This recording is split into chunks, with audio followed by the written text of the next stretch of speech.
tell you what I always wish would self-sow in my garden, and that is this phenomenal verbena. It's almost iridescent, and the bees, the butterflies adore it. Such a great pollinating plant, it really is. And it's one of those plants, you know, that you can actually grow at the front of a border because it has this see-through effect. There's not a great deal of leafage there to block the view, and it's rather lovely. It's like having a rather pretty veil on a hat or something. But look at this fella up here.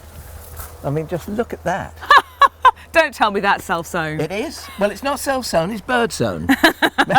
Because if you look here, there's fruits coming underneath here, and they're like little orange tomatoes. It's a member of the tomato family, potato and tomato, Solanaceae, and it's called Solanum laciniatum. And this one has these wonderful purple flowers on it, and then these seed heads. And obviously a bird has eaten the seed, sat on the fence, out the other end, and here's my plant. This Clifford. Thank you, Mr. Blackbird. Hang on a minute. It was a South African plant. Sorry. Cut that.